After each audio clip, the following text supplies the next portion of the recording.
nandoon naman sila lahat at ready silang tumulong. Ayos. Ready.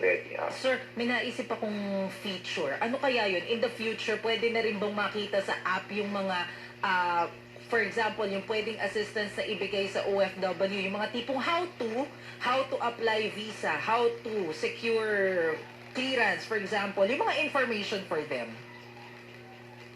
Yes. Kasama yung mga features na yan. Hindi lang yon, pati yung mga tama, yung mga instructional information, pati yung mga tips like how to avoid illegal recruitment, Yun. how to apply for kung OWA, no, or OWA and DMW benefits action funding, meron tayong 1.2 billion action assistance fund. So, mga ganon, magbibigay rin tayo ng karampatang mga impormasyon para sa mga samot-saring DMW OWA program. Para hindi rin naloloko yung mga kababayan natin na pupunta kung saan-saan, no, sir?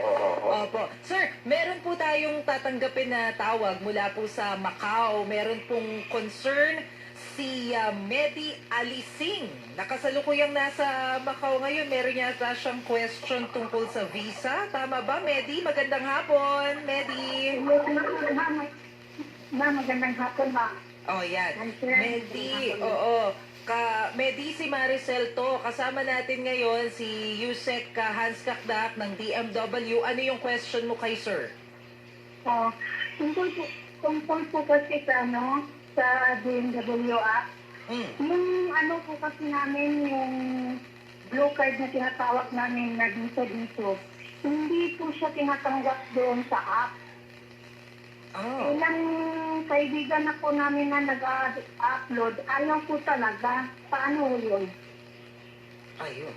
Yusek. Sir? Hindi ko masyado nadinig, Miss Maricel. Sige po. Garbled.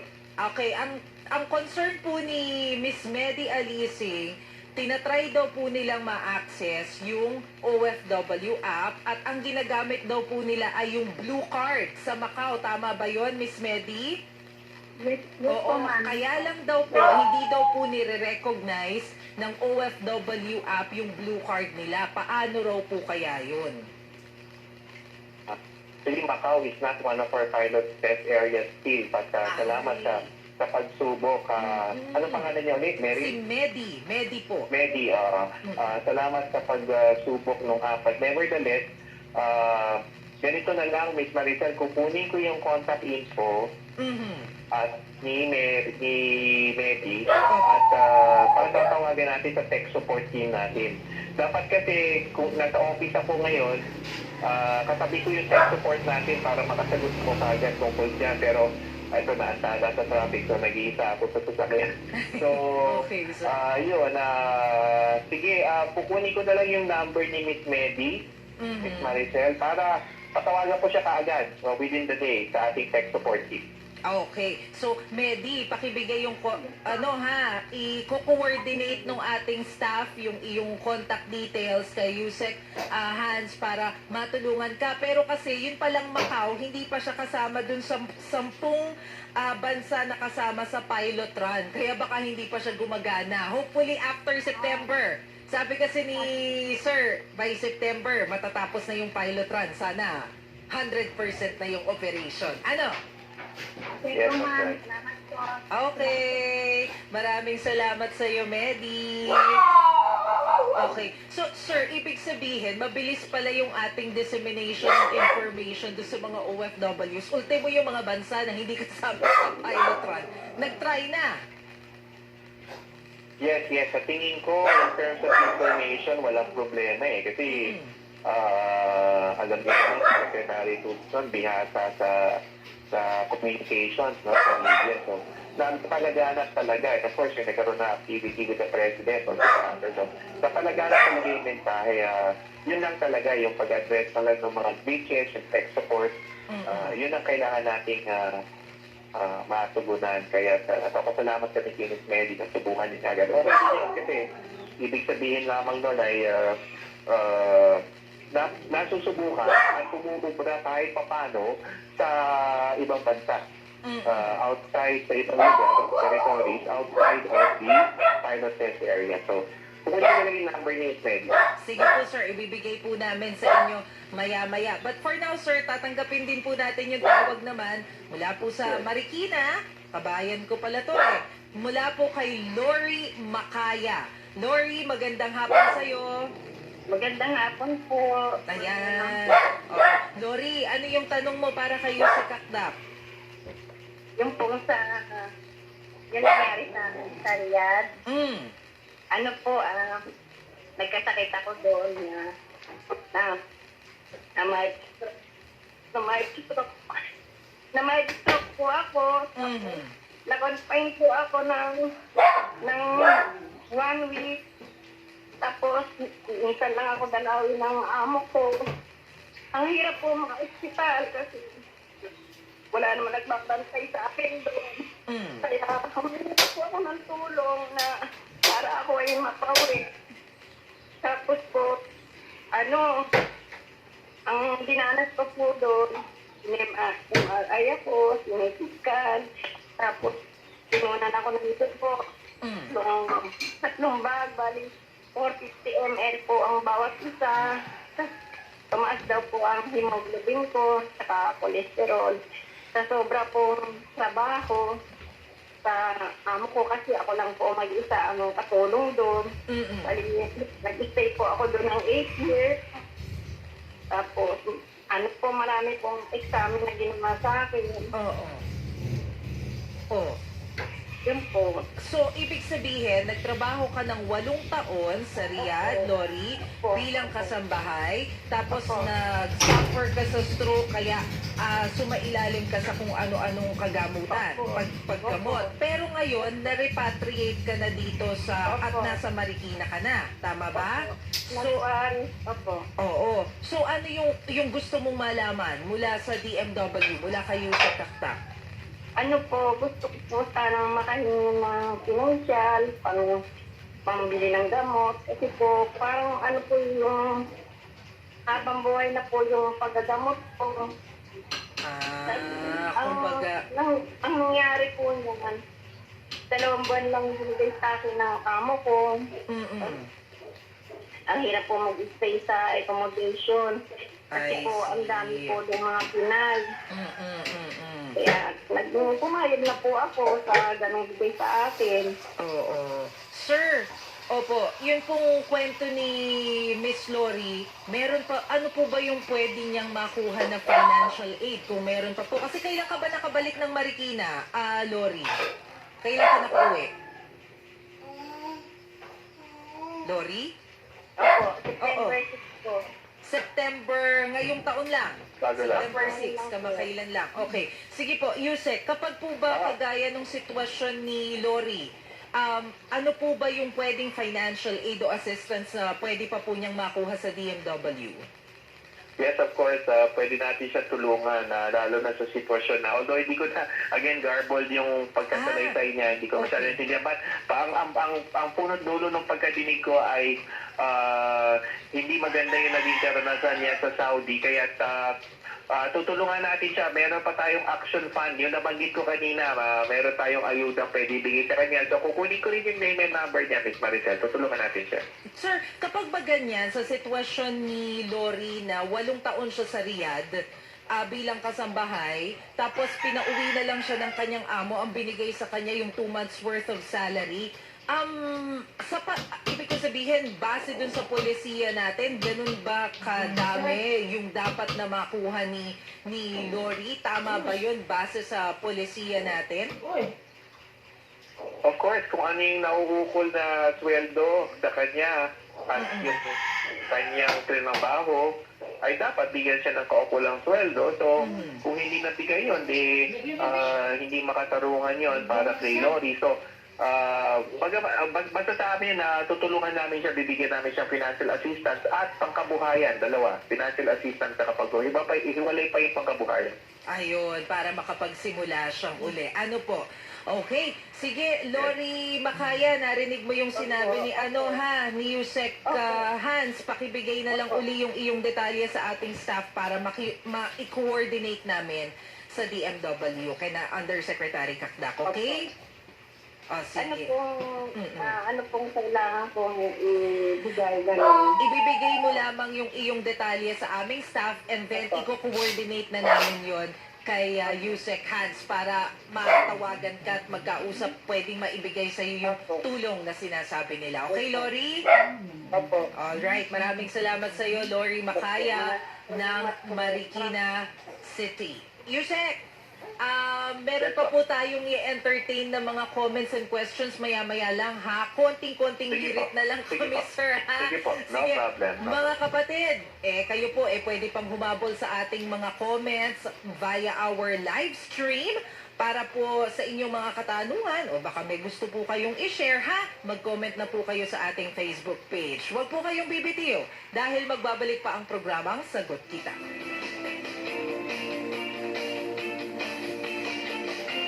Pinangalan ng PINA bilang Radio Station of the Year, Radyo 5, True FM.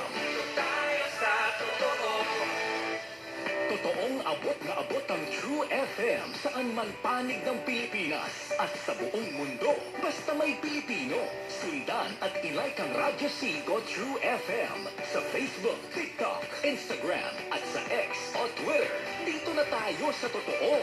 True FM, tunay na kapatid, maaasahan sa radyo at online. Professor, novelist, writer, overseas Filipino worker, Danton Remoto, Pinoy Connect. Usapang OFW, ang usapang remoto, usapang Pinoy.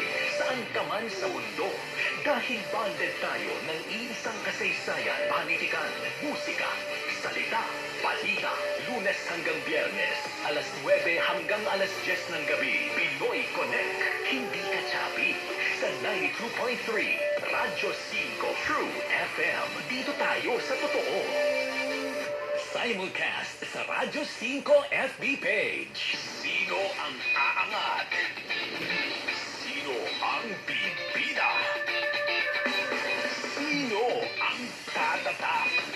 Game na game ng magpapasiklab ang mga bagong iidoluhin sa PBA Court. Abangan sa PBA Season 48 Draft ngayong September 17 na 4 p.m. Tutukan sa One Sports at PBA Rush. Game tayo dito! Bawat tao may pagsubok. Dahil pag hindi naman lasing yung lalaki, aba, napakabait. Kung totoo naman, mayroong ganyan. O parang maamong butike yung lalaki. Bawat problema may solusyon. Kailangan mabuhay tayo sa ating kakayanan. Hindi natin po pwedeng yakapin ang isang malaking puno nang hindi natin mapag-aabutan ang ating dalawang kamay. Bawat mali may leksyon. Ang nagmamahal sa kanyang mga magulang, nang higit sa akin ay hindi karapat-dapat sa akin. Dr. Love. Dr. Love. Sa hirap ng buhay natin, mga kapatid, nauunawaan natin na may mga tao talagang nasisira sa kinang ng salapi. Lunes hanggang Biyernes, alas 10:30 ng gabi hanggang alas 12 ng hating gabi. Mukhang may problema itong si Monica. Parang naghahanap siya ng atensyon, naghahanap siya ng Opo, opo. pagmamahal na hindi niya nakukuha Hindi niya nahanap sa kay Aling Alejandra. Oo, dahil- Sa iba niya po hinanap. Pakinggan ang nag-iisang pananaw ni Brother June Banan. wala kang galang sa magulang mo, kahit ang sama ng magulang mo, 9 na buwan kanyang inalagaan sa tiyan niya, hindi kanya pinatay kamping ka. For your nightly prescription of wisdom, faith, hope, Ang role ng babae sa buhay natin is to inspire us. Dr. Love. Dr. Love. Sa Radyo 5, True FM. Broadcasting from the Radyo 5 studios in Reliance Street, Mandaluyong City. 25,000 watts of Cheryl Cosing sa 92.3 Radyo 5 True FM. True FM. Dito tayo sa totoo. Sagot kita sa 92.3 Radyo 5 True FM. Dito tayo sa totoo. Nasa huling bahagi na po tayo ng ating programang Sagot Kita. Ako pa rin po si Maricel Hariri. Kasama pa rin po natin ngayong hapon ang Officer in Charge ng Department of Migrant Workers, si Yusek Hans Leo Kakda. Sir, eto na po, didiretso na po ako dun sa mga questions ng ating mga netizens. Sir? Yes po, yes po. Ayan. Okay. Sir, eto po, may mga questions po kasi sila. Galing po kay Mary Ann Ramirez. Sabi niya po, pwede ko bang gamitin ang app sa maraming device? Baka yung sabay-sabay, ano? Kung may cellphone, meron sa laptop, pwede daw ba yun? Technically, pwede naman sa iba't ibang device. So, ibig na sabihin siguro, dalawang telepono niya. Mhm. As long as yung merong sapat na, kasi meron yung tinatawag na KYC feature, yung Know Your Client feature, yung one-time password ba? Di ba may ganyan din sa ibang app yung sasabihin na, check niyo muna kung talagang ikaw yun. Magpapadala ng one-time password verification sa email address. So, check mo doon, pupuntahan mo yung email mo, tapos i-verify mo para magpatunay na ikaw talaga yung pumapasok yun. As long as ma-hurdle, makapag-comply doon sa KYC, yung Know Your Client na feature nun, ma-validate na ikaw talaga yun. Kasi syempre, ang delikado doon, di ba, yung sabihin ibang tao na yung may hawak ng telepono. O, di ba, may tawagan yung OFW, testingin mo nga ito kung makakapasok ka kahit na malayo ka sa akin, yung ganun ba? So, yun, as long as ma-hurdle yung Know Your Client, yung KYC feature, o one-time password verification, okay, pwede. Ayun. Oo nga, no, sir, paano pagka halimbawa na hablot yung telepono, nandun yung app, paano yung mga datos, ayun no? na nga, may one-time password, may KYC feature yon. Correct. Sasabihin sa'yo, pag nag-login ka, di ba ang ibang apps may ganito rin di ba? Miss Maricel, yung sasabihin na, gusto na malaman na, in so many words, sasabihin, gusto na malaman na ikaw talaga yan, punta ka sa email mo, binato namin sa email mo yung code, ganyan. yung 6-digit code or whatever. So sabihin mo sa akin, sa amin dito ulit kung ano yung 6-digit code na yun. Yung gano'n. Okay. Ayan. Para protektado. Tama nga naman. Yes. Sir, eto naman po galing kay Jenaline Marquez. Sabi niya, English po ba ang language na gamit sa app? Baka pwedeng may Filipino version para mas maintindihan po. Okay. Sige, patitignan ko ito. Alam ko merong mga Tagalog words din doon, pero patitignan ko kung ganap na lahat ay naka-Tagalog English. Check ko. Okay. Galing naman po kay Mark Navarro. Sabi po ni Mark, anong mangyayari sa mga datos sakaling i-uninstall ko ang app? I-uninstall po niya. Yun naman kasing datos na pupunta sa common DMW database. So, nandoon na yun, nasa sa amin na yun, nasa sa aming database na yun sa DMW na yun nga yung in-explain natin kanina na may privacy, security, privacy features naman. Opo. Pero kung sakali, sir, halimbawa, di ba yung sa mga cellphone, napuno na yung memory, baka kaya sila uninstall, pero kailangan uli, i-install uli nila, marirecover nila agad yung kanilang data. Basta mabigay lang nila yung tamang code. Ganun ba yun, sir? Yes. Of course. Pwede naman. Pwedeng i-reinstall yung app at pwedeng ma-recover yung data. Yes, of course. Hindi naman makakalimutan ng app yung data. Kasi as I said, nasa database namin yung data at huhugutin lang ng app yung info sa database. Opo. Si Lenny Mandalas, ang concern naman po niya, sir, hindi tinanggap ang aking passport ID. Ano yung gagawin ko? Kaya lang hindi sinabi ni Lenny kung saan siyang bansa Opo. Okay. Kaparehas ni Medi kanina sa Macau, kukunin ko yung pangalan at name niya at patatawagan natin sa tech support team natin. Baka mamaya meron lang mga hindi nabasa na picture or something, no? Yes, that's right. Sir, ito hindi ko alam kung ano, kasi meron siyang request, si Rix Von. Sabi niya, baka naman po pwede na libre na rin po ang pag-renew ng passport. Nasa DFA po kasi yan at well, ito medyo extra bonus info na lang. Nung isang araw nasa Senado kami at may panukalang batas kasi doon patungkol sa seafarer, so nakikinig kami. May napipintong bagong passport law. So hindi ko alam kung may ganitong panukala doon sa bagong passport law. So ang mungkahi ko kay doon sa nagtatanong ay dumulog na lang siguro sa DFA o sa inyong kilalang senador o congressman para mabigay yung mensahe. Of course, ako rin ay patitignan ko rin kung ano yung magagawa ko dyan sa larangan na yan. Kasi ang nadinig ko sa pagkakakwento doon ay yung passport fees na binabayaran ay ginagamit din pass-through operation. So, nakakatulong din sa ibang tao yung binibigay na fees ng mga aplikante sa passport. Pati kami, sir, na-intriga dyan sa sinasabi mong passport law. Okay, bago ngayon na panukala ngayon na dinidevelop sa Senado. So, aabangan natin yan, sir. Eto po, si Kenny Reyes, sabi ni Kenny, may mga pa-seminar din po ba for digitalization para sa mga OFWs para po makasabay naman? Oh, that's a good point. Yes, of course, we're working with the DICT on this matter, on digitalization, at hopefully magkaroon tayo ng pagpupulong o pag-meeting with them soon as possible time on this matter. Sir, yung sinasabi po ninyo na application ng mga OFWs dito sa mobile app na using the visa and the passport, pwede ba siya in the future kung halimbawa ma-distribute na ng buo ng DICT yung digital version ng ating PhilSys, will it be accepted? Or hindi? Yung ano ulit, yung... Yun pong plano ngayon ng DICT na gawing digital na yung ID natin dahil nga hindi na ipapamigay yung national ID. Will it also be accepted doon sa ating mobile app o dapat pa rin yung ating passport?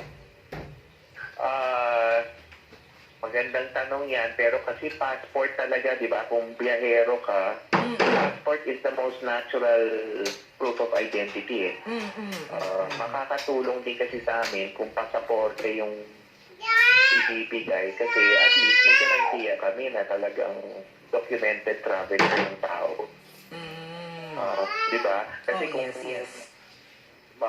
kung yun ang combination, yung combination kasi ng pasaporte at visa, yun ang nakalaking agwanta na nun para sa isang nag-a-apply sa clearance sa DMW. Whereas kung papayagan pa natin ang ibang means, although syempre national ID is a national ID. Opo. May katanungan pa kung whether or not may passport na siya o wala, di ba? So, at least kung pasaporte na, diretso na. Plus, yung sinasabi ko kanina na sa ngayon kasi, although in the future, magkakaroon ng national ID validation na verification sa kahit saan. Sa ngayon kasi yung swiping doon ay yung sa machine-readable passport natin. Bureau of Immigration. At yun nga, sabi ko kanina, once winite yung passport mo, lilitaw na kagad yung record doon sa computer screen ng BI passport control computer. Oo nga. Sa bagay, wag na natin gawing komplikado. Hihirap pa pagka naiba yung ID. Simple na nga, passport na nga eh. Eto sir, merong pahabol si Gerald de la Cruz. Sabi niya, ano-ano po ba yung mga scam sa OFWs para po maiwasan, lalo na po sa mga first-timer? Naku, apakadaming scam. Naku, Gerald. pinaka-scam yung legal recruitment. Nung isang araw sinamahan ko sina Undersecretary Bernard Olaya para magpasara ng isang consultancy service yung STL consultancy na legally recruit ng Patrino. So yan ang nabatos na tinaga sila sa tig-100,000. Oh. Yusek? Ay, nawala si Sir. Asa na napunta si Sir? Meron pa namang kinukwento si Undersecretary Kakdak na pinuntahan daw niya nung nakaraan kasama si Yusek Bernard Olalia. Tama ba yung dinig ko? Dahil nga daw, parang tinaga sila ng tigo 100,000 pesos. Aba, hindi naman biro yan. Alam mo, mas maigi nga manghingi rin tayo ng tips dito kay Yusek Hans kung paano nga ba may iwasan yung illegal recruitment. Actually, pag chinek nyo yung kanilang website, meron din kayong makikita doon na tips lalo na doon sa mga first-time OFWs natin. Ayan na uli, si Yusek. Sir? Sir? Yes, Miss Maricel, sorry. Ayan, nag-ano po kasi naputol po ang ating linya. You were saying, sir, nung nakaraan, meron po kayong binisita at nataga yung mga OFWs ng tigre 100,000 pesos. 100,000 at walang naglisensya mag-recruit. So, ang scam na yan ay yung illegal recruitment scam, no? At maraming mga indikasyon ng illegal recruitment. Number one, hindi nakalagay doon sa signboard niya na recruitment agency siya. O yan, simple. Number two, napansin namin doon sa consultancy service na maraming certificate, mga business permit nakasabit sa dingding niya, sa pader niya. Pero hindi nakalagay yung DMW recruitment license. Ayun, pangalawa. Pangatlo, paano mo malalaman na re-recruit ka na? Simple lang, interview, pangako ng trabaho. Yun, yung bang salitang mabibigyan kita ng trabaho. Huwag kang mag-alala. Mabibigyan kita ng posisyon, makakasakay ka ng barko, makakalipad ka at magtrabaho sa abroad. Ganyan, yan ang mga pangako. At yan, recruitment na yan. Kung sinabi na yung mga katagang yan sa iyo, recruitment na yan. At tignan mo na yung kapaligiran mo, yung pader sa at mga dingding ng tanggapan, opisina, kung meron silang DMW license. Pangatlo, nananaga ng pera. Sasabihin, o dali, magbigay ka na ng isa. Yung nagmamadali, bukod sa nananaga ng pera, nagmamadaling managa ng pera. Dali, magbigay ka na ng pera ngayon. Bukas ha, yun. Indikasyon yun. Kasi, bakit siya nagmamadali? May proseso pa naman yun. Di ba yung pipiliin ka pa ng employer, may kontrata pa yan na pipirmahan, visa, marami pang proseso, examination ng medical. So, bakit siya nagmamadaling kumabig ng pera? Yan ay indikasyon ng illegal recruitment. Tapos, yung dun sa mga online scam, yung hindi mo siya nakikita at all. Yun lang ang harap-harapan, may panluloko na ba't lalo kang lulukoy kung di mo nakikita at all yung nagre-recruit sa'yo? Yan. Indikasyon din yan ng illegal recruitment. Ayun. Ako, malinaw yun, ha? Okay, sir, baka po meron pa po kayong additional reminders o information na gusto niyo pong sabihin sa ating mga kapatid. Bakit tapos na ba? Opo. Tapos na tayo, sir, Baka may gusto kang ipahabol. Kahit maghapon na, huwag naman tayo, Miss Maricel, magkwentuhan. Okay, ang hotline po natin that is shared with OWA o DMW OWA kay Administrator Arnel Ignacio is 1348. Kaya nagpapasalamat tayo kay Admin Abner dahil binabahagi niya yung kanyang hotline. Dahil ito yung mga ito yung hotline na pwedeng tumulog, humingi ng ayuda, tulong, pwedeng itulog. Meron tayong One Repatriation Command Center kung saan pinagpukulod natin lahat ng serbisyo natin. And then of course, yung ating pagkakaroon ng mga presensya sa online, sa social media, ang DMW Facebook page, dumulog lang po kayo doon. At huwag kayong mag-aalala, tutulungan po namin kayo lahat. Alright, naku, maraming salamat po Undersecretary Hans Leo Kakda. Kahit po mukhang pabalik pa kayo ng office ninyo, talagang napagbigyan ko niyo lang, kami. ganun kagrabe ang traffic. Naku, good luck talaga sa atin sa traffic, ano sir? Opo. Pero thank you for joining us this afternoon, Undersecretary Hans Leo Kakda, ang officer in charge ng Department of Migrant Workers. Thank you po sa inyo, sir. Maganda yung mga tips ni Yusek para hindi tayo maloloko at mare-recruit illegally. Isa pa nga na naalala ko, kapag halimbawa tinatawagan kayo, ini-encourage kayo na pumasok para magtrabaho sa ibang bansa, pero wala namang maibigay na eksaktong address ng kanilang tanggapan. Lagi lang nakikipagkita sa inyo sa mga fast food chain o kaya sa mga restaurants. Ay naku, huwag kayong basta-basta nagpapapaniwala dyan. Baka wala talaga silang tanggapan. Kaya dyan sila nakikipagkita sa inyo, ha? So, ingat-ingat mga kapatid, ha? Pwede nyo rin naman pong i-check ng diretsyo sa DMW kung legal at lisensyado yung mga agency na nagre-recruit o kumukuha sa inyo para siguradong hindi kayo maloloko. Yan po ilan lang naman sa mga reminders natin dahil ayaw nating napapahamak din tayong mga Pinoy, ha? Mga kapatid, dyan po nagtatapos ang isang oras na tanungan at sagutan. Ito ang programang Tulay Nyo sa Serbisyo Publiko. Sa ngalan po ni Cheryl Cosim, ako si Maricel Halili. Sagot kita.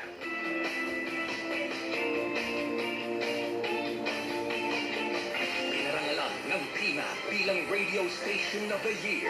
Radyo 5, True FM. Dito tayo sa totoo.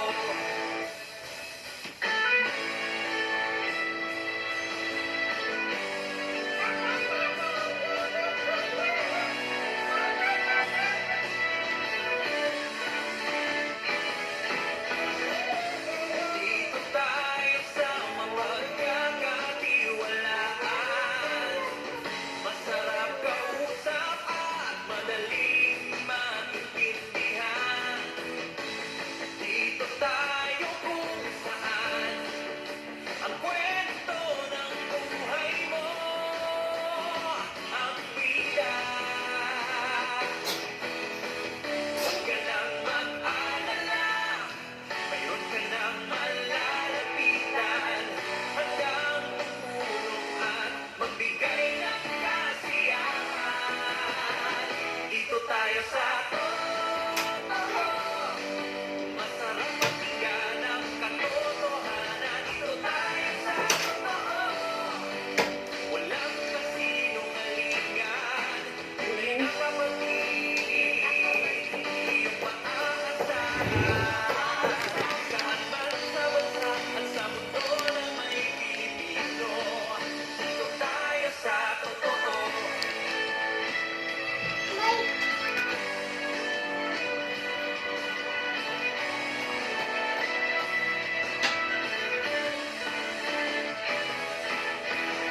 Huwag na tayong makinig sa maling balita. Siguradong ayaw mo sa bali-baling kwento. Pagod ka na ba sa kakahanap ng kasagutan? Paulit-ulit na lang ang iyong naririnig. Huwag ka na mag-alala, dito na ang totoo. Sa problema at saya, kami iyong kasama. Dito tayo sa totoo. Masarap pakinggan ang katotohanan. Dito tayo sa totoo. Walang kasinungalingan. Tunay na kapatid, iyong maaasahan. Saan man sa bansa at sa mundo na may Pilipino. Dito tayo sa totoo. True FM. Dito sa True FM. True FM. Dito sa True FM. Dito tayo sa totoo. Masarap pakinggan ang katotohanan. Dito tayo sa totoo. Walang kasinungalingan. Tunay na kapatid, iyong maaasahan. Saan man sa bansa at sa mundo na may Pilipino. Dito tayo sa totoo. 25,000 watts ng totoong Jet.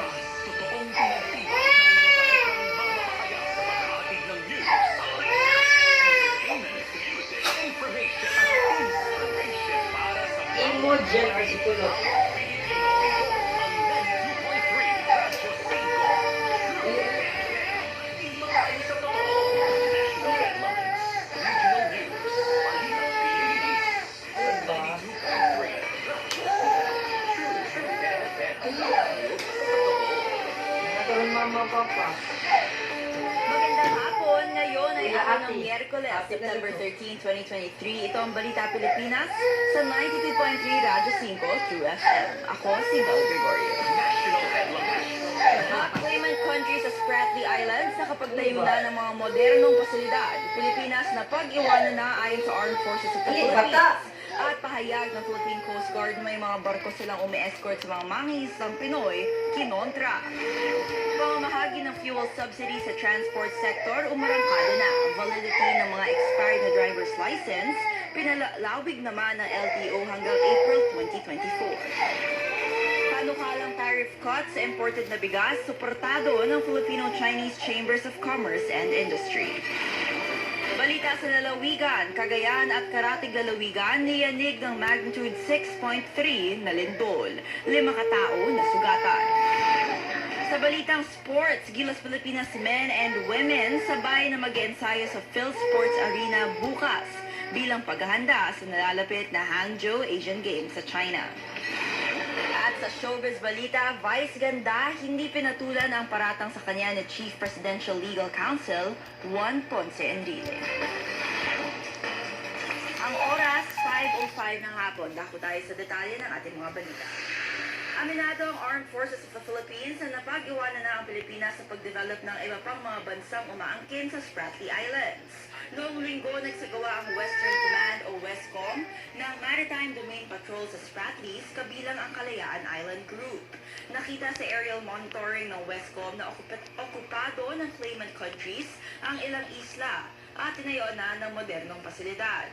Sa ilalim ng Presidential Decree 1596, idineklara ang Kalayaan Group of Islands sa sakop ng Palawan. Kabilang dito ang unoccupied na Tambuli Shoal hanggang Ferry Cross, Libang Manila. ng China at ang Balkan. Libang. CR. Defecate. Nag-defecate si Lola. Nakita sa Mascaro Relief ang ilang mga barko at truck na napuno nagsasagawa ng recreation project. Dahil tinayuan na ito ng gusali at mga pasilidad at may mga barko rin doon. Ayon kay AFP Chief Romeo Bronner Jr., Kalooy, anong bata ay? para ma-develop ang mga feature na sakop ng Pilipinas. Siyam na feature sa Spratlys ang sakop ng Pilipinas. Inokupa naman ng Vietnam ang 38 features. 7 ang inaangkin ng China, 5 sa Malaysia, 2 sa Brunei at 1 ang inaangkin ng Taiwan. Kinontra ni New Masinloc Fishermen's Association President Leonardo Quaresma ang pahayag ng Philippine Coast Guard o PCG na ine-escortan nila ang mga mangisdang Pinoy sa Scarborough Shoal. Sinabi ni Quaresma na nag-log out lang sila sa tanggapan ng PCG sa Masinloc Station at hindi totoong sinasamahan sila ng PCG vessel sa karagatan. Ayon kay Quaresma noong 2016 ay talagang may nag-escort sa kanila pangingisda sa shoal. Ali. Ng PCG, posibleng lumala ang tensyon sa Scarborough kung magpang-abot ang Chinese Coast Guard at PCG vessels sa karagatan. Wala pang dugon si PCG spokesperson for the West Philippine Sea Commodore J. Tariela sa pahayag na ito ni Quaresma. Mayo nang huling nakapangisda ang 40 miyembro ng kanilang grupo sa Scarborough. Ayon kay Quaresma, binubuli at hinaharang sila ng Chinese vessels sa tuwing papasok sila sa Scarborough Shoal. Nangunguna pa rin ang Pilipinas sa deadliest country sa Asia sa mga environmentalists sa ikasampung sunod na taon. Sa pinakahuling report ng Environment Watchdog na Global Witness, ang Pilipinas ang worst place sa Asia dahil sa pagpatay sa mga land at environmental activists mula 2012. 11 sa 16 na lethal attack sa Asia ay nangyari sa Pilipinas.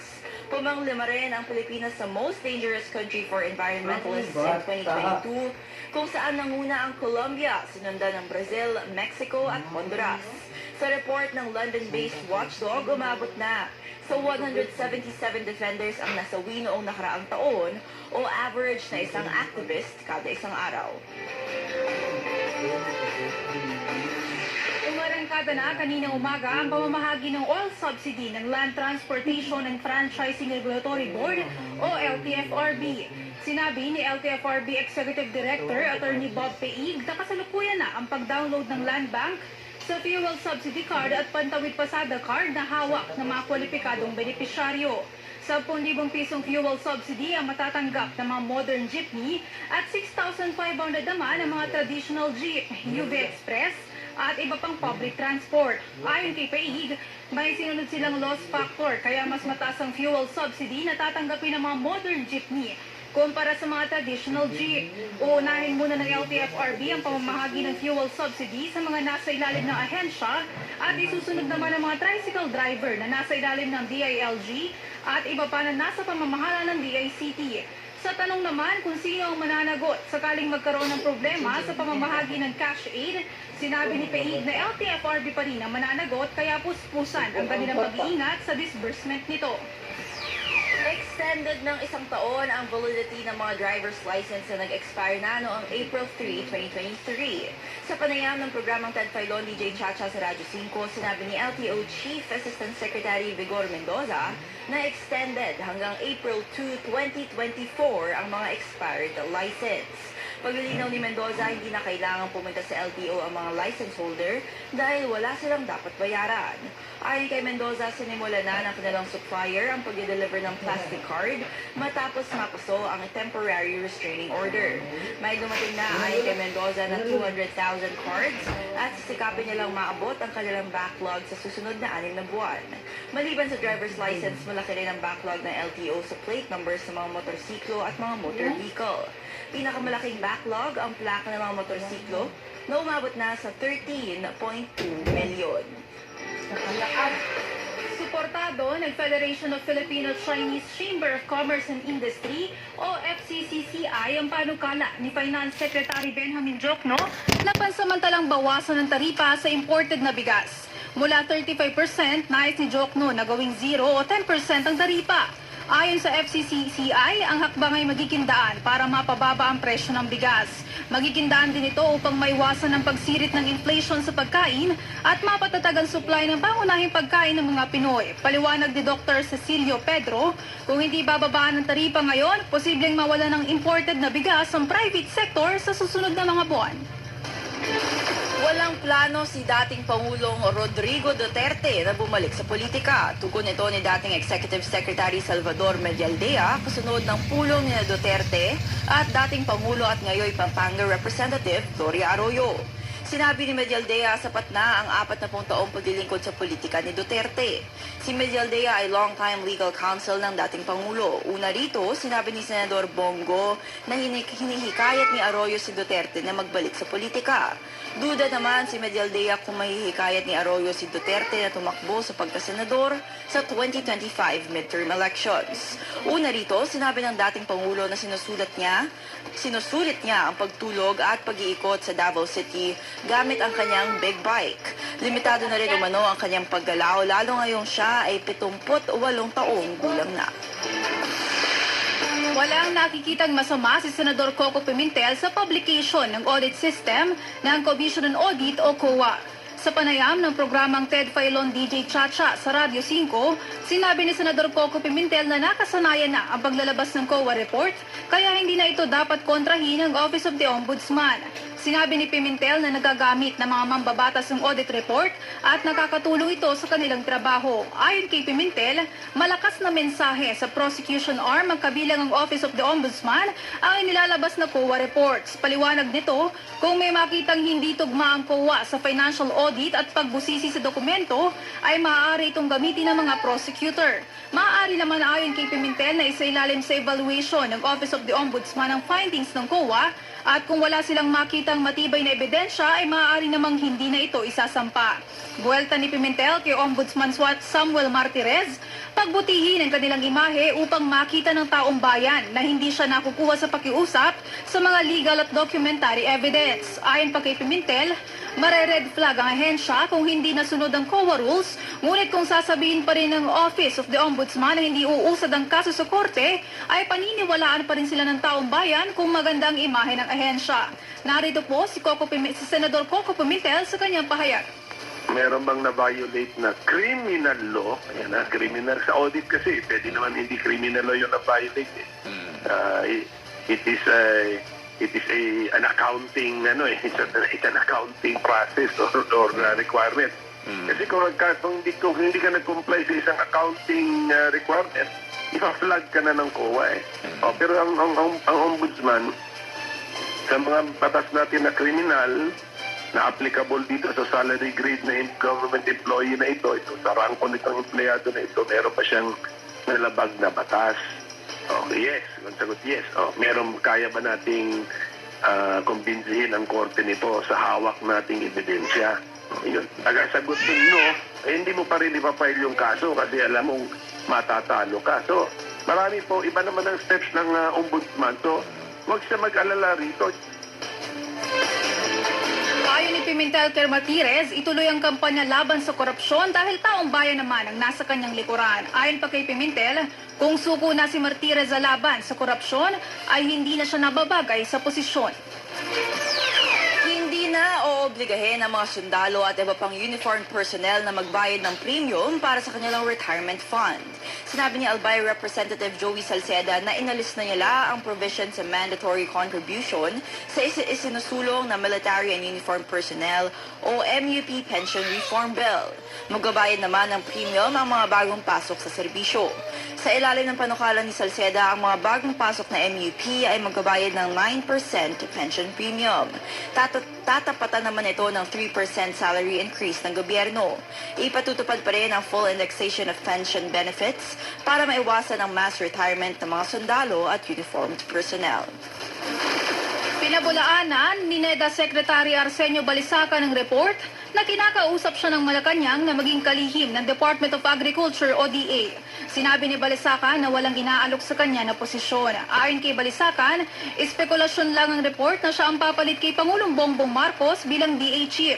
Bilang NEDA Chief, si Balisacan ay miyembro ng Economic Managers ng Administrasyong Marcos. Si Finance Secretary Benjamin Jokno na head ng economic team, naniniwalang maganda ang panukalang si Balisacan ang ilagay sa DA. Una rito, inihayag ni Jokno na hindi sila nakonsulta sa ipinatupad na price cap sa bigas. Sa kabila nito, naglabas ng statement sina Jokno at Budget Secretary Amin Pangandaman na sumusuporta sa price ceilings ng bigas na ipinatupad ng gobyerno.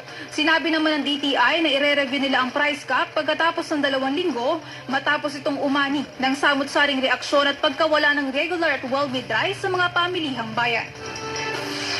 Hugas kamay si dating Department of Health o DOH Secretary at ngayon Iloilo Representative Janet Garin kaugnay sa pagdawit sa kanya sa pagbibitiw ni Dr. Tony Leachon bilang Special Advisor ng DOH. Sinabi ni Garin na hindi niya pinapersonal si Leachon nang questionin niya sa budget hearing ng DOH ang kwalifikasyon nito bilang Special Advisor for Non-Communicable Diseases. Iginit kasi ni Leachon na sapat ang experience niya sa sektor ng public health dahil naging Special Advisor na rin siya sa National Task Force Against COVID-19 noong pandemya. Nakasama rin umano niya sa Public Health Advocate si Garin nang maupo siyang Director ng PhilHealth noong 2016 pero tinabla ito lahat ng mambabatas. Nananawagan ang isang disaster response expert sa pamahalaan na reviewin ang tinuturong survival tips sa mga earthquake drill. Sa panayam ng programang One Balita Pilipinas ng 1PH, sinabi ni Dr. Ted Esguera na kabilang sa Philippine Interagency Humanitarian Contingent na sumaklolo sa magnitude 7.3 na lindol sa Turkiye noong Pebrero na Pilipinas na lamang ang gumagawa ng dock cover and hold kapag may lindol. Option pa rin niya ito kung halimbawa ay may gera at may naghagis ng bomba. Pero ayon kay Esguera, kahit mga Japanese na madalas nakararanas ng lindol, hindi na ginagamit ang dock cover and hold dahil mas peligroso pa umano ito. Ang tanging sikreto raw ay maging alerto at siguruhing mabibit-bit ang lahat ng essentials kapag may tumamang malakas na lindol. Narito si Dr. Ted Esguera sa kanyang naging pahayag. Ang survival kasi, Cheryl, is always makikita mo at mobility. Pag nilagay ko yung ulo, yung kamay ko sa ulo ko at nakayupo ako, pinatay ko na yung basic na kailangan sa survival. Yung mata. Nakayuko ka na eh. So, ang lahat naman ng insulto sa earthquake on the first count ay mga bagay na mahuhulog sa'yo. Yan po si Dr. Ted Esguera, disaster response expert sa kanyang panayam sa programang One Balita Pilipinas. Ang oras, 5:18 ng hapon. Abangan ang iba pang detalye ng ating mga balita sa ating pagbalik. Balita Pilipinas.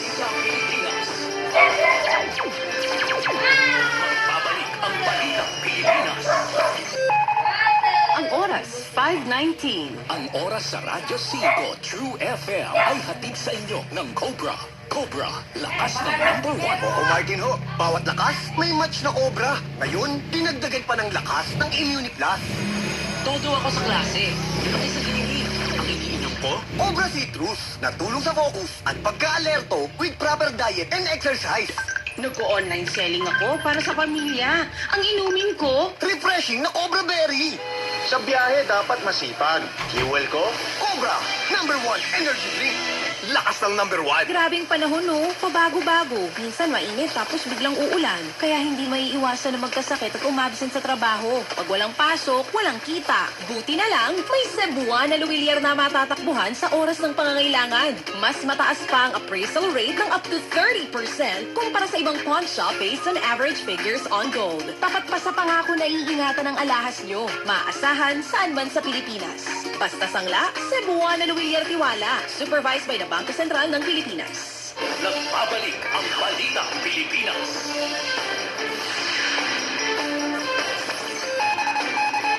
Ang oras, 5:20 ng hapon. Balik tayo sa detalye ng ating mga balita. Balita sa lalawigan. Patuloy na nakararamdam ng aftershock sa mga residente sa Cagayan kasunod ng magnitude 6.3 na lindol kagabi sa kadagatang sakop ng Dalupiri Island sa Kalayan sa lalawigan ng Cagayan alas 7:03 kagabi. Hanggang kaninang umaga, umabot na sa 99 aftershocks ang naitala ng PHIVOLCS. Magnitude 1.8 hanggang 3.7 ang average ng naitalang aftershocks at may lalim na 8 hanggang 29 kilometers. Ayon sa PHIVOLCS, tectonic ang magnitude 6.4 na lindol at may lalim na 41 kilometers. Naramdaman din ang lindol sa karatig lalawigan na Kalinga, Apayao, Abra, Nueva Vizcaya at Nueva Ecija, Ilocos Norte at Ilocos Sur.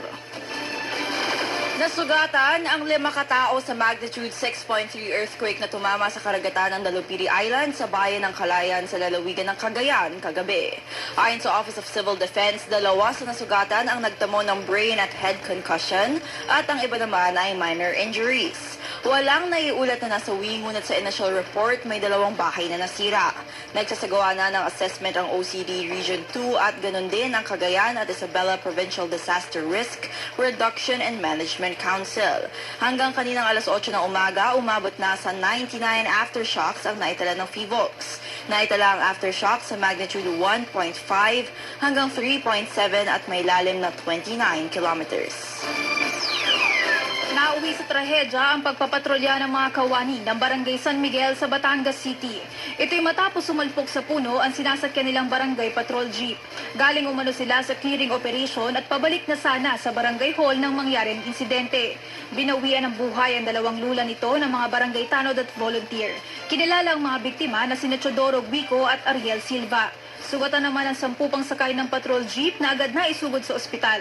Sa investigasyon ng Batangas PNP, nawala ng kontrol ang driver nito na si Romeo Sarmiento at doon na nga sila bumangga sa puno. Over-fatigue at dehydration. Yan daw ang dahilan ng pagkautal ni Bulacan Governor Daniel Fernando sa isang event noong Lunes. Sa video kasi na nag-viral online, tumayo na sa stage ang gobernador para sana sa kanyang speech, pero hindi siya nakapagsalita. Agad naman siyang nilapitan ni Bulacan Vice Governor Alex Castro at hinatid sa backstage para bigyan ng first aid. Pero pagtitiyak ng Bulacan LGU na nasa maayos na kalagayan si Fernando at kailangan lang daw niya ng pahinga. Higit 800,000 pisong halaga ng iligal na droga ang nasabat ng mga otoridad sa magkakahiwalay na operasyon sa Soc-Sargent Region. Halos 400,000 piso ang halaga ng shabu ay nasamsam sa Barangay Santo Niño sa Coronadal City. Sa Barangay Rizal Poblacion sa Banga, South Cotabato naman, nakumpiska ang higit 400,000 pisong halaga ng shabu. Agad ding inaresto ang mga sospek na sina Kenneth John Campo de la Cruz at Arnel Estrella Fuscablo. Nahaharap ang mga sospek sa kasong paglabag sa RA 9165 o Comprehensive Dangerous Drugs Act. Good news po sa mga bedridden na senior citizen na residente ng Jaén, Nueva Ecija. Hindi nyo na po kailangang umalis ng bahay para mag-claim ng ayuda mula sa Jaén LGU. Hindi na rin required ayon kay Jaén Vice Mayor Sylvester Austria na magpapunta ng representative. Door-to-door o ihahatid na mismo ang cash aid sa inyong mga tahanan. 2,000 pesos ang kabuang ayudang matatanggap ng mga senior ng Jaén sa isang buong taon. Balitang Metro. Umabot na sa 114 registered sex offenders ang hindi pinapapasok sa bansa ng Bureau of Immigration o BI ngayong 2023. Ayon kay BI Deputy Spokesperson Melvin Mabulak, pinakahuli ang 5 na hindi pinapasok sa Davao, Cebu at Ninoy Aquino International Airport. Sa pagsusuri ng BI sa passport sa mga dayuhan, nakita nilang may pending na kaso ang mga ito sa kanilang mga bansa, kaya hindi sila pinayagang pumasok ng Pilipinas. Sa ilalim ng Philippine Immigration Act of 1940, hindi napapayagan ng BI na makapasok sa bansa ang sinuman na convicted sa kasong may kaugnayan sa moral turpitude, kabilang ang sex offense. Hindi maaaring patawan ng lifetime revocation ng driver's license ang mga nadadawit sa road rage. Paglilinaw ito ni LTO Chief Assistant Secretary Vigor Mendoza. Kailangan munang maamendyahan ang Republic Act 4136. Sa ilalim ng batas, 4 na taon lang na maximum na parusa ang maaaring ipataw sa mga lalabag dito. Sa kaso ni dating polis Willie Gonzales, 2 taon na hindi siya maaaring magmaneho dahil wala namang injury o kamatayan. Sa driver naman na nadawit sa road rage sa Valenzuela noong nakaraang buwan, sinabi ni Mendoza na napadalahan na siya ng show cause order para sa pagdinig sa kinaharap ng reklamo. Pinaharap sa pagdinig ang negosyante si Marlon Vinicius, Malabute sa September 11. Una rito, isinutin ng Malabute ang kanyang pistol sa tanggapan ng Venezuela Bureau West Gonchalian at na-turn over na rin sa Venezuela PNP matapos siyang kasuhan ng criminal, grave threats at alarm and scandal. Isa sa ilalim ang pistol sa ballistics examination sa Kamuksami. Patay sa bugbog ng sarili niyang ama ang isang 7 anyos na batang babae sa Tondo, Maynila. Inabot pa ng ilang araw bago ito naisumbong sa mga pulis dahil si nanay, sobra raw ang pagmamahal kay tatay. Narito si Mon Gualvez para sa detalye.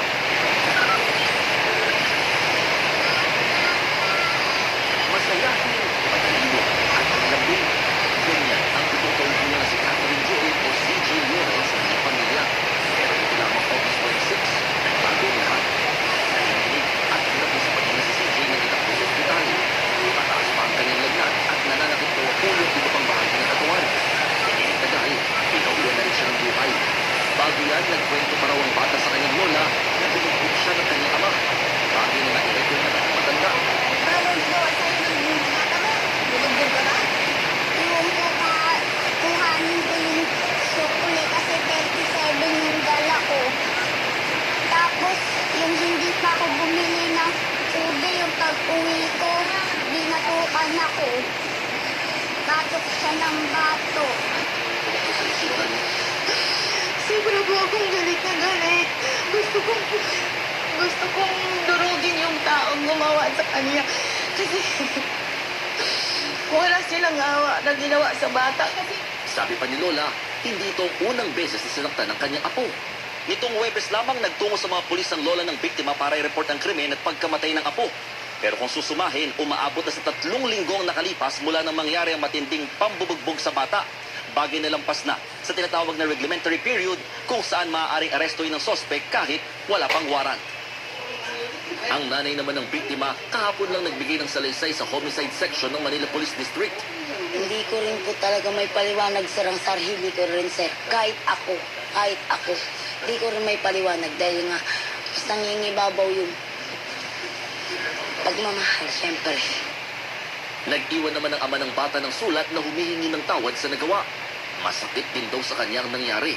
At handa raw siyang harapin ito kahit makasuhan pa dahil hindi naman daw niya ito sinasadya. Wala rin daw siyang balak tumakas o magtago. Pero mula nung ma-hospital ang bata, hindi pa ito nakikita. Sabi pa ng mga kaanak ng biktima, gumagamit daw ng illegal na droga ang tatay ng paslit. Bagay na biniberipika na ng mga pulis. Sa ngayon, reklamong parricide ang inihahanda nila para sa tatay. Pero aminado ang mga pulis, talina ang mga kamay nila lalo't hindi na ipaalam kaagad sa kanila ang krimen. Napaka-generic nung nakalagay sa death certificate. That is why kahit nakaburol na yung biktima natin, pina-angle ko pa rin natin siya ng autopsy. Ako, si Mon Gualvez, para sa 1PA, Balitang Sports. Ongoing na ang joint practice ng Gilas Men and Gilas Women sa PhilSports Arena sa Pasig City.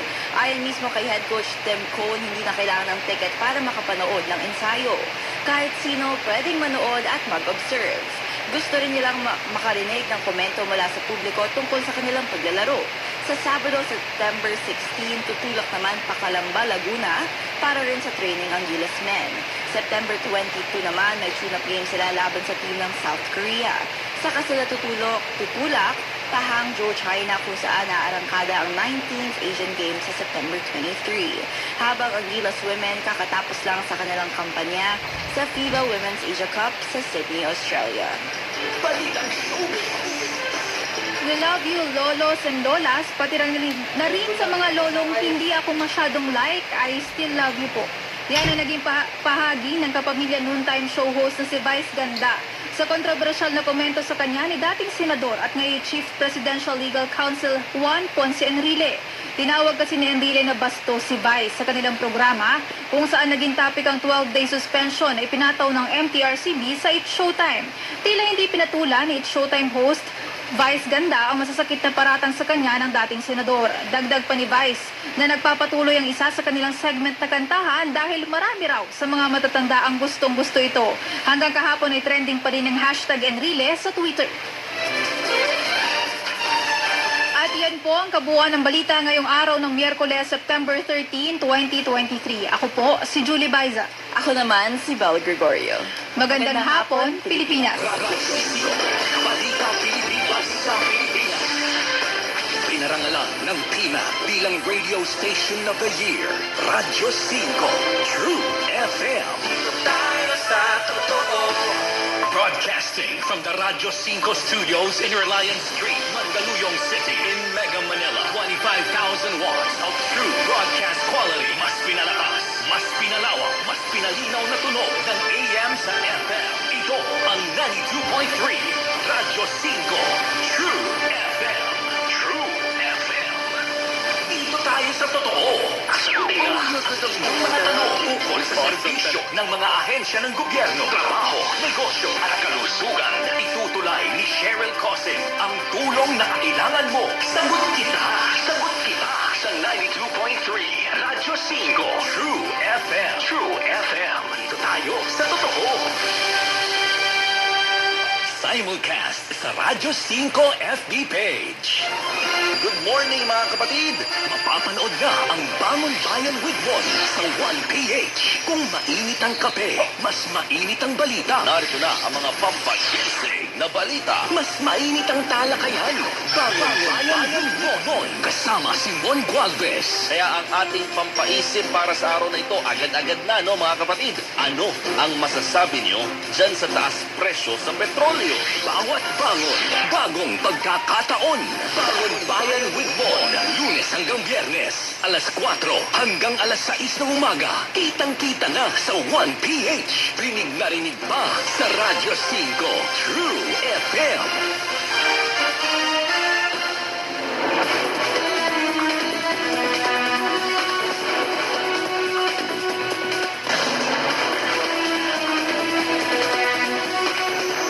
Dito ka sa balitang walang dagdag bawas. At sa komentaryo, hindi bias. Oo ang kwento. Balita may konteksto. Dahil dito, bawal ang fake news. Kasama sina Jovi Francisco, Arizal Halili at Chicky Bernal, pati si MJ Marfori. Dito tayo sa totoo lang. Ano po? Happy Wednesday. Wednesday na agad. Oo, kalahati Grabe na ng week. naman. Oo. Parang kailan lang. Oo, at parang kailan. Parang kailan lang. Monday, ngayon birthday na ni PBBM. Parang kailan lang. Birthday mo ngayon, birthday na Birthday na ni PBBM. Tapos nandun siya sa Singapore. Oo. Nag-speech na yata. Nag-speech. Parang nagpakilala na siya ng mga Maharlika Investment Fund. Yun. Ano nga siya eh. Hindi ko alam kung ano matatawag na business/leisure trip. Kasi yung Grand Prix event naman eh, in-invite siya ni Lee Hsien Loong.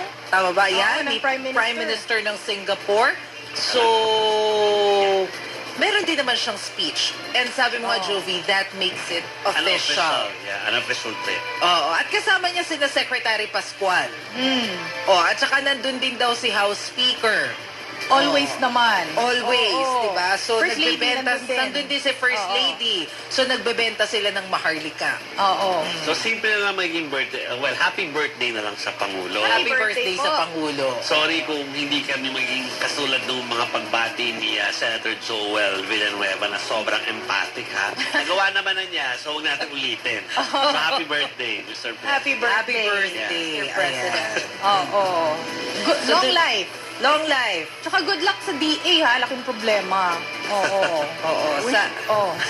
Sige. Hindi, wish ko lang yun na magiging mas maging okay yung pagpapatakbo sa DA. Ano pala, pareho kayo ng ano niya, ng birthday wish niya. Oo nga, no? Diba? Kasi yan din yung birthday wish niya nung tinanong namin siya kahapon eh. Sabi niya, sana daw malaman na yung tag-ulan at dry season para mas maging okay na daw yung agriculture. Kami naman, ang wish naman namin, sana rin po maging okay na yung presyo ng bigas. Yun. Oo. Happy birthday, Mr. President. Biyahe ba pinag-uusapan? Oh, biyahe! Yun nga, biyahe. Ewan sa bagay, hindi naman sumasakay ng economy yung mga opisyal natin, ano? Mga opisyal, hindi lang Pangulo, lahat, ano, I'm sure na, maski, siguro pag nasa presidential plane, iba yung portion. Nasa harap sila sa business. Kesa doon sa mga, ano, Economy cover, type. economy. So, ito ay news para sa mga, hindi naman sila upsoil tawag doon, ano? Soil. Oh, grabe Well, naman. hindi Hindi naman. Sa mga nag-economy, ano? Kasi through the years po na aking pagbabiyahe, alam ko, nag-iiba-iba po talaga yan. Dati kasi it's economy or business. So, pag economy ka, dati ay, alam mo na, parang, usually ang configuration po ay 2, 3, 2. Yes. Pero ngayon, dumarami na bawat, bawat row, imbis na 2, 3, 2, nagiging 3, 4, 3, may 3, 4, 3 ganon. na, no? Depende kung ano yung aeroplano. So, talagang pasikipan niya. So, kumbaga yung elbow room niya medyo nakakairita na. Kapag, Kayo ba, hate na kapag may hate sa katabi aisle ka. seat?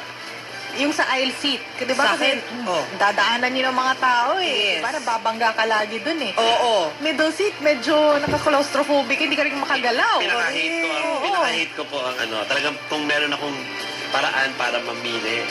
Kaya aagahan ko. Minsan, dapat nung allowed pa. Ngayon kasi pwede mo na gawin online. Dati inaagahan ko. Kasi ayoko po talaga mapunta sa middle. Ako din. Ayoko yan. Hindi dahil, parang meron po talaga akong claustrophobia, I think. So, before natin puntahan yung topic na yan. So, basta ko, hindi ako masyadong crazy about Siguro dahil nasanay po ako sa team ko na gusto nila sila nasa window kasi kukuha nila ng video yung... Usually. So, talaga usually napipili ko po ay yung time. At alam ko na kung ano yung tamang sukat ng paglapag ng aking elbow para hindi ako masiko ng mga At pagdaan ng flight attendant na mamimigay na ng drinks sa food. Pero ako, mas gusto ko rin ang aisle kesa sa middle seat. Yes. Kasi hindi ako makawiwi. Correct! Dahil Diba? tayo ka kaagad, di ba? Pag nasa aisle. Siyempre Agree. kapag nandun ka sa middle, parang nahihiya ako na natutulog na batong katabi ko. Diba? So kahit na CR ka na, hindi mo siya magising na padaan naman, no?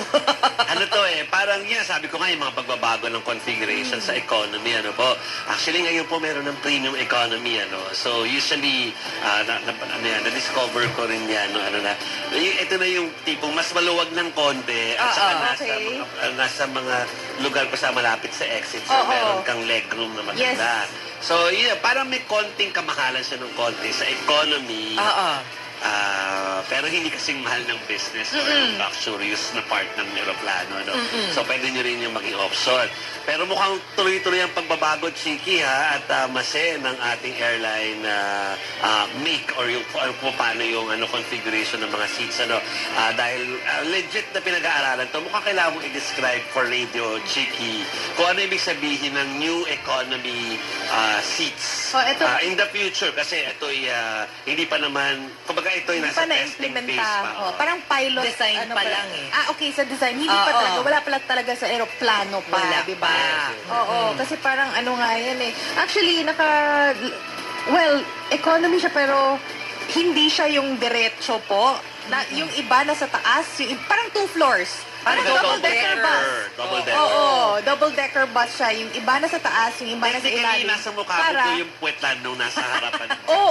Technically po, sorry sa mga kumakain. Pero ganun po, yung kung saan nakaupo yung nasa harap mo, hindi na siya yung ulo, tsaka yung ulo mo. Yung ulo niya ay nalatanaw mo dahil same level kayo. Nakikita mo, Chiki, ay nakataas yung nasa harap mo, tsaka yung nasa likod mo. Yes. Nasa baba. So, ibig sabihin, nasa puwetan nga talaga. Pero nakaka-stretch yung legs mo. Correct. Pero, kasi kapag ka nag-bend over, nag-bend na lahat ng seat to reclining, walang naaabala sa likod. Yes. Diba? Tapos yung legroom mo nga ay extended. Siguro naman slight lang yung pag di ba? Pag atras nung sa sandalan taas. sa taas. Oo. Kasi pagka iniisip ko kung talaga marirecline mo siya ng sobra-sobra, kawawa naman yung nasa ilalim. Yeah. Actually, kawawa talaga yung nasa ilalim kasi Oo. yung harap ko talaga, unlike ngayon, di ba, kung hindi siya parang double-decker, at least natatanaw mo dun sa harap, pinakaharap. Ito wala kang makikita kundi yung seat nung Oo nasa nga. harap mo. So talagang para kang nakakulong, Mangangapa para ka. kang sobrang restricted. May iba nagsasabi malulula sila kasi nasa taas. Yung iba naman, kung nasa baba naman sila, ang sinasabi sa mga reaction dun sa mga post Article. tungkol Oo. dito, no, ay ano daw sila, parang feeling naman nila kulub na kulub sila doon.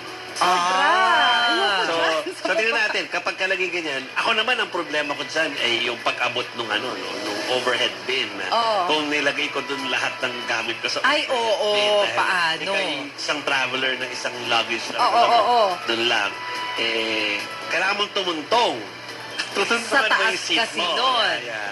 Kasi mas mataas pa doon sa second deck yung kung saan naroon ng bin. Pero hassle yun, pag may umutot dun sa ano mo. Oo, yung kasi diretso sa mukha mo. So, wag kang kakain dyan ng kamote. Oo. Mahirap na. At wag Lalo tayo, pag long wag tayo flight. magkunwari pag long haul flight, hindi mas malayo sa 8 hours ang flight. Oo. Alam namang walang gumawa nun. Meron I'm sure talaga. may gagawa nun. Okay. Tapos magpapanggap ka na lang na hindi sa'yo galing yun. Yes, Naku, yes, O, diba? Lalo na yung mga sinatawag nilang silent but deadly. Yung walang ilog, pero yan sobrang na nga ba baho. sinasabi natin. Ang hirap Oo. niyan. Oo, pero kung merong advantage ako na nakikita dyan, at least nga, nakaka-stretch Yung ka ng legroom no? legs. Oo, kasi mas mahaba nga naman yung Mas space mo sa ergonomic. ilalim. Ergonomic, Unlike nga naman kapag yung economy ngayon, wala, hindi ka makaka-stretch talaga. Oo, Pero talagang ito- tiisin mo yun. Hindi pa rin siya fair, no? Dapat siguro yung mga nasa taas, mas mataas pa rin yung charge. Kasi yung nasa baba, di ba? Kung gusto mong pang mapamura pa lalo, doon ka sa baba. Kasi hindi talaga fair, eh. Yung nasa taas, nakakahinga ng maayos. Oo. Maraming sabagay. space. Yeah. Yung sa baba, Pero sabi nga nila, pag sa kulong. airplane, you breathe the same air, Oh, Chiki. I mean, may illusion na May illusion of may ano? illusion na may space. Oh, well, may tama space naman si talaga. Chiki kasi that's Oo. important for people na may claustrophobic. Oo. Importante yung airy, Oo. sabihin, mas maliwalas yung paligid as opposed to may obstruction. Oo. Yeah, totoo naman. So, well, parang no? Parang sa balita ng mga agencies, news agencies dyan, parang talaga, it's the way ng future Kasi parang doon na papunta. Oo. Para madagdagan ihanda ng na ang sarili. So kapag nasa exit row ka, ganun din, nasa taas ka. Yes, Tapos yes. parang meron ka lang harang na ganun. Ayoko din sa exit row. So, kasi, di ba, pagka nasa exit row ka, feeling ko ang unfair kasi yung table mo, mabuay. Ay, kasi yung yun, Default, di ba, tas ginagano. So, hindi ka makakain ng maayos. Siyempre, ang concern ko, pagkain. Oo. Of course. Yan, tingnan natin. Ayun po, so tingnan natin. Kung ano man ang reaction nyo dyan, i-post nyo lamang po sa aming Facebook at YouTube comment section, Pero ako, may isa na lang ako before tayo mag-start officially, dahil ako, wala natin pag-usapan ng pagbabala nila Senator Ping Lacson, former Senator Ping Lacson, and Defense Secretary Gibo Chodoro, sa mga naging pahayag ni Senator Robin Hood Padilla.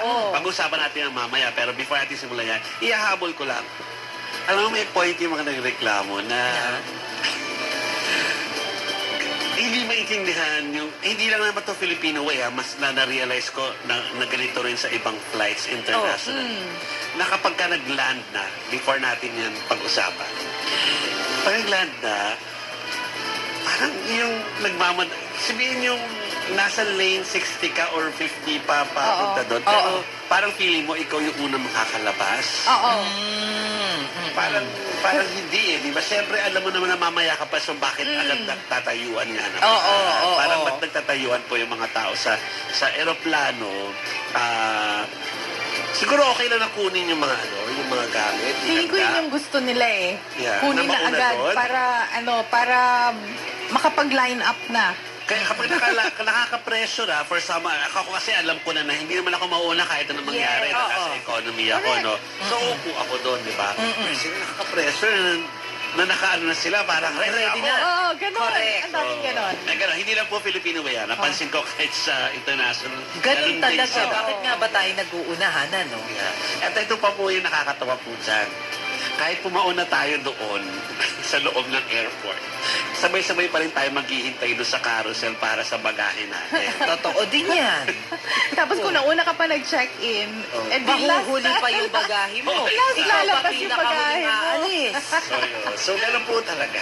Tanggapin natin ang mga katotohanan kapag kayo magpa-flight. Or baka naman kasi yung iba, si Arna. O kaya yung iba, masakit na yung paa dahil matagal na nakaupo. Baka naman ganon. Pwede rin. Pero feeling ko, ako, tama ka. Mas nape-pressure ako kapag ka madaming tumatapos. Bakit nagmamadali? Ano ba meron? Correct. So, Hindi yun. naman sila iiwan. Correct. So anyway, at saka kung may connecting flight sila, Oo. di ba, na naiintindihan mo naman, parang dapat nasabi mo na yun sa mga flight attendant. They will assist you kung kinakailangan dahil sila rin, they don't want you to miss your flight. Yan, We tip po yan, understand that. mga kapatid. You understand that. Pero kasi usually po yung mga medyo mahal na premium seat, pinalilipat doon pag malapit na mag-land. Yung mga nagmamadali. Ano po. So, pero yung iba na hindi naman nagmamadali, na para-pareho po tayo matitenga rin naman Kalma lang, sa immigration. Ganun din po. Okay. Sige. So, mag-intro na po tayo. Nag-tip lang tayo, no? Para tama ang ating aksyon sa mga paliparan. Bawat balita po ay may iba't ibang mukha, iba't ibang anggulo. Paano nga ba matutunton ang totoo? Kaya ating himayin ang mga issue sa bansa dito sa 1PH. Ako po si Maricel Halili. Ako naman po si Chicky Verhel. Dito bawal ang fake news. Dito tayo sa totoo lang. Patulang ko lang, ha? Bakit? Meron nang nag-react. Sabi ni... Papatulang kita, Damon Rivera, ha? Hindi kami makarelate sa usapin tungkol sa aeroplano dahil oo na daw, mayayaman na daw tayo. Sinasabi na nga namin economy riders kami. Di siya nakikinig, no? Oo, pati mga OFW, nag-e-economy yun. Saka wag kang defeatist yung attitude mo, Damon. Hindi, porket hindi, mahalay mo kailanganin mo sumakay ng aeroplano in the future. Kasi dahil may trabaho ka, diba? O kailangan pumunta sa isang lugar na kailangan mo lumipad kasi wala namang vapor para dalhin ka doon sa lugar na yun, diba? So, hindi yan pang mayaman lang. Ha, Damon? Wag defeatist. Malay mo. Okay. Mga ibang bansa ka rin, magtrabaho ka. Defeatist. Okay. Diba? Oo, kung bigla siyang magkatrabaho bilang, OFW. Yun na nga, OFW talaga very important ito, ha? Ikaw naman. Kakailangan mo yung mga tip na yan sa buhay-buhay. Okay, simulan natin dahil kami po ang 1PH teleservisyo para sa Pilipino. Ako po si Joby Francisco na nag-aalala lamang para kay Demo kasi baka bigla siyang bumiyahe. Kailangan niya yung tip. Tama naman, pasalamat dapat. Oo, ha? Nakatutok siya sa 1PH Signal Channel 1 at nasa lahat din po kami ng digital box. Scan po ninyo at makikita niyo po yung sa totoo lang sa 1PH. Live din po kami ngayon sa Facebook at YouTube channel ng 1PH. Mag-follow, mag-subscribe, mag-komento at paki-like at share na rin po ang aming dalawang YouTube at Facebook links ngayong gabi, mga kapatid. At syempre, kaya rin na may aeroplano pinag-uusapan. Dahil kaibigan ko nanonood sa Signal Play app. Pabiyahe soon. So parang dapat alam niya na siya nagmamadali papunta sa exit kapag mo lumapag yung aeroplano. Easy lang. Parang pareho siguro Si Barbie yan. Si Barbie at saka itong si Thelma Monton, pareho ng concern.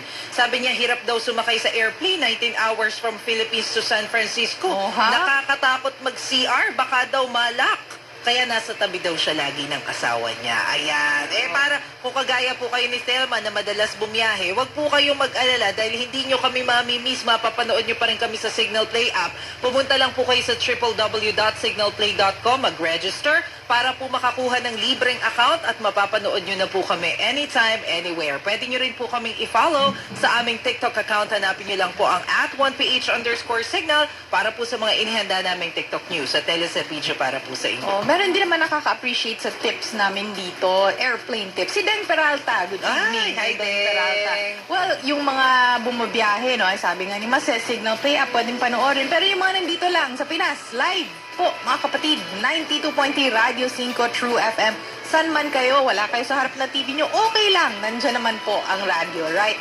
Live po, hanggang 6:25 po kami dito.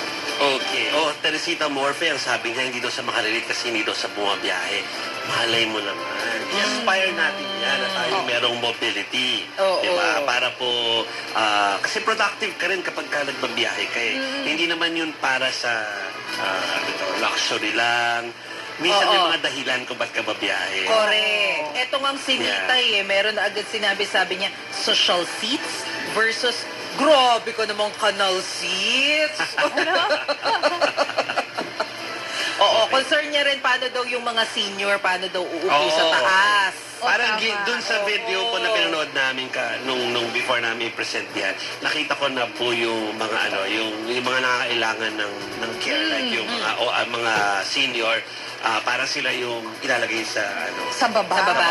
Kasi parang mas madali yung pagpunta nila sa mga dapat yung napuntahan na CR. Oo. Tama naman. Okay. Anyway, ayan. Marami rin naman nagko-komento sa nagustuhan din naman siguro sila. Oo, marami din naman. Okay. So mamaya, abangan nyo yung aming pag-uusap. Baka dito makarelate sila. Sa mga pahayag ni Senator Robin Hood Padilla na tungkol sa Amerika na medyo nagkaroon to ng reaksyon na mga katulad po ni former Senator Ping Lacson at na-ambush interview kanina si Defense Secretary Gilbert Sodoro. So mamaya po ay pag-uusapan po natin yan. Pero unahin po muna natin yung talagang problema po nila ngayon. Bigas, Bigas. Alam namin na ilang linggo na namin yan ang aming laman dito sa aming programa. Pero kailangan po namin ibigay sa inyo. Okay, so itatawid lang po muna natin. Dahil biligan nga po ng financial assistance ang rice retailers doon po sa Marikina, parang sample po ito, naapektado ng price cap nga po ng bigas. Higit po sa 300 ang mga beneficiary na nakatanggap ng tig 15,000 pesos mula sa DSWD. Yun nga lang, ilan sa mga pumilang retailer ang hindi po nabigyan ng assistance. Ang iba po kasi hindi kumpleto ang pangalan na nakalagay sa listahan ng DTI mismo. May ilan ding mali ang spelling at ilan naman na yung mga kinatawan yung pinadala, so wala sigurong nakalagay na pwedeng ito yung mag-present sa Parang authorization. Ay, naku, nagmamadali si Representative Kimbo magsalita. Pero may ilan din po na maliban sa mali ang spelling ay tiniyak naman po ng DTI na mabibigyan ng lahat ng tulong pinansyal at aminado po si House Appropriations Panel Vice Chairperson Stella Kimbo na hindi sapat na umasa lang sa price cap para nga po bumaba ang presyo. The next fastest way is facilitate importation by reducing tariffs. And today, dahil napakamahal ng bigas sa world market, and dun sa computation ko nga, 40 pesos ang alam ko kasi sa Vietnam. Pag pinataw mo pa yung 35% na taripa, aabot ng 67.50. Can you imagine kung magkano na ang magiging presyo ng bigas pagdating sa palengke? So, ganun kabigat ang epekto ng taripa. Halos 1/3 ng presyo ng bigas. So, by removing the tariff, that's a very fast way of reducing the price. Siguro kailangan nilang i-balance yung tariff na yan. Kasi maraming concern nila ay yung mga local farmers nga natin. Paano yan? Kung magiging mas mababa daw yung mga imported at mas marami yung imported na rice, paano naman sila? Sino po ang bibili sa kanila? Lalong mapababa yung price nila kung ganun. Oo. Syempre kung ikaw ang retailer, for example, diba? Tapos mas mura mo mabibili yung doon. Bigas, imported. Yun yung kukunin mo kaysa yung nandito. So, lugi yung mga magsasaka natin dito. Alam mo ba, kahapon pala may nakausap ako magsasaka, ma-share ko lang bago tayo mag-shift sa silihan. Yung palang kinikita nila, for example, yung mga ordinary natin na magsasaka, nakakaani pala sila ng palay, mga twice, thrice a year. Okay. Tapos, ang ani nila, kung kabuuan ng taon, ang kita nila 50,000 pesos. Can you imagine that? 1 year? Nagulat talaga ako na ganun ang kinikita nyo. 1 year na yun, depende pa yun, kung hindi masisira yung mga aanihin nila dahil sa bagyo. Tsaka mamumuhunan pa sila ulit sa next next farming season. Yeah. Kung tutusin, dito mo ipamuhay yun sa pamilya na merong 5 miyembro, 50,000 a month. A year, paano ka mabubuhay ng ganun? So, ganun siya kabigat. So, kaya masakit po talaga sa ulo. Mapapahay ka na lang talaga. Pero... teka muna. O ano? Sili ba? Si Boy Sili na ba agad pag-uusapan natin? Ano ba? Ano ba? Hindi pa si Hindi pa si Boy. Ibang sili to. Ibang sili. Yung Totoong sili hindi talaga. si Boy Sili. Mamaya si Boy Sili. Ngayon yung totoong sili kasi alam niyo po, pag-usapang sili, maanghang talaga yan, ano? Pero ang problema po, sa pagkakataong ito, hindi lang po lasa ang maanghang dito sa sili natin. Ako, pati po yung presyo. Malupit! Sa ilang palengke sa Metro Manila, umaabot na sa 700 hanggang 800 pesos ang kada kilo ng sili. Ano to? Mas mahal pa sa cherry? Grabe, Mula yan sa presyong 200 hanggang 400 pesos per kilo noong August. Babala ng mga tindera, posible pang tumaas ang presyo lalo na kung magiging maulan pa rin. Sa taya ng Bureau of Plant Industry, aabot sa halos 8 million pesos ang pinsala sa mga produksyon ng sili dahil sa nakaraang bagyo. Sa ngayon, pinag-aaralan ng pagtatanim muli ng sili pero baka abutin ng 2 hanggang 3 buwan bago ito maani. Sinilip na rin kung pwedeng mag-supply ang Ilocos Region, Bicol at Central Visayas sa Metro Manila para bumaba ang presyo ng sili. Pero hindi lang po sili ha, tumaas na rin ang presyo ng ilang gulay sa loob lang ng 2 weeks, 2 linggo. Ang gulay Tagalog, hanggang 40 pesos ang itinaas. Buti na lang at ang kamatis nagsimula ng bumaba ang presyo. Sa gulay Bagyo naman, hanggang 20 pesos ang itinaas dahil din sa mga pag-ulan. Buti bumaba ng presyo ng kamatis kasi isa din yan sa talagang apektado kapag tag-ulan ay kukulangin yung shortage kasi hindi siya madaling paluguin kapag tag-ulan, mga kapatid. So, ayun. Pero pag nag-harvest, magsisabay-sabay silang nagpa-plant, sabay-sabay silang nag-harvest, oversupply naman. Kaya nga, di ba, may mga nabubulok. Correct. Sasabihin ko pa man, hindi siya madaling patubuin kasi sinubukan ko magtanim. Wala, namatay. Pero naalala ko, hindi pala ako talented sa pagtatanim. So, wala talaga, hindi talaga siya mabubuhay. Ang sinasabi nila, kapag tag-ulan, kailangan daw protektado, like may mga greenhouse. Kaso magastos naman yon kung gano'n. O, pang mayaman. Pero mayaman naman tayo, di ba? Maharlika Investment Fund. Maharlika Investment Fund. Ang saka agriculture country. Mayaman tayo, kaya nga may pang-subsidize ito, Umarangkada na ngayong araw ang pamamahagi ng fuel subsidy sa PUV drivers at operators. Yun nga lang, hindi alam ng ilang, gumagalaw dito. Yun nga lang, hindi lang alam ng ilang driver kung kasali ba sila dyan. Para bigyan ng mukhang balita, Mobile Journal, Francis Orsio. Nawawala si Francis Orsio. Francis! Saan ka na? Inalis na yata yun. Okay. Message din kasi, message din kasi kayo sa dahil hindi lahat nakatingin dyan.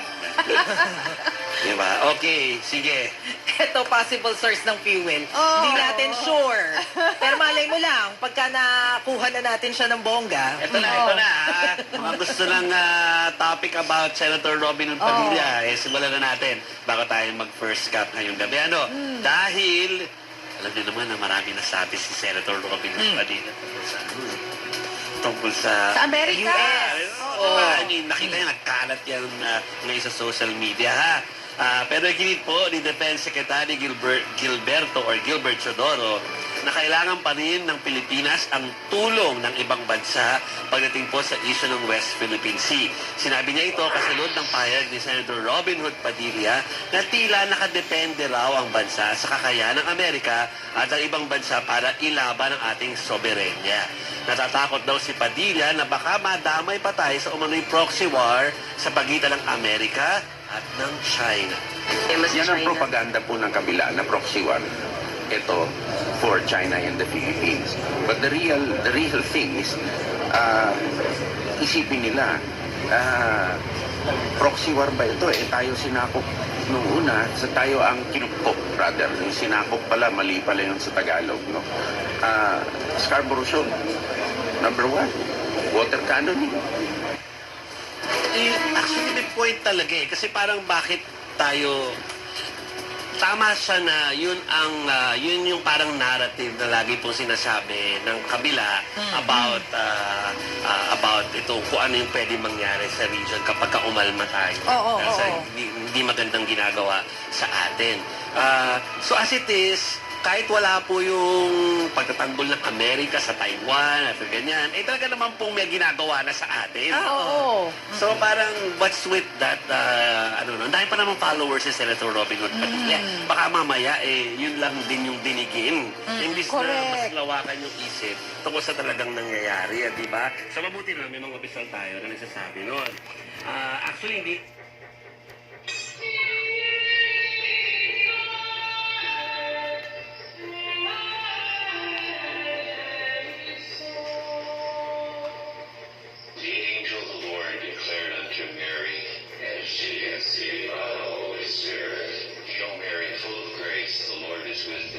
Blessed art thou among women, and blessed is the fruit of thy womb, Jesus.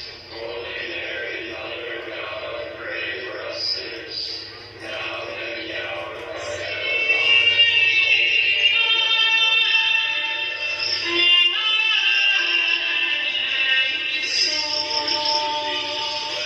The angel of the Lord declared unto Mary, and she conceived by the Holy Spirit. Hail Mary, full of grace, the Lord is with thee. Blessed art thou among women, and blessed is the fruit of thy womb, Jesus. Holy Mary, Mother of God, pray for us sinners, now and at the hour of our death. Amen. Behold the handmaid of the Lord. Be it unto me according to thy word. Hail Mary, full of grace, the Lord is with thee. Blessed art thou among women, and blessed is the fruit of thy womb, Jesus. Holy Mary, Mother of God, pray for us sinners, now and at the hour of our death. Amen. And the Word was made flesh and dwelt among us. Hail Mary, full of grace, the Lord is with thee. Blessed art thou among women, and blessed is the fruit of thy womb, Jesus. Holy Mary, Mother of God, pray for us sinners, now and at the hour of our death. Amen. Pray for us, O Holy Mother of God, that we may be made worthy of the promises of Christ. Let us pray. Pour forth, we beseech thee, O Lord, thy grace into our hearts, that we, to whom the incarnation of Christ thy Son was made known by the message of an angel, may by his passion and cross be brought to the glory of his resurrection. Through the same Christ our Lord. Amen.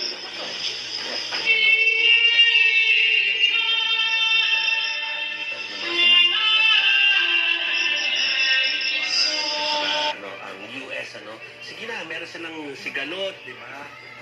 Pero huwag natin sabihin na tayo nadadamay lamang doon.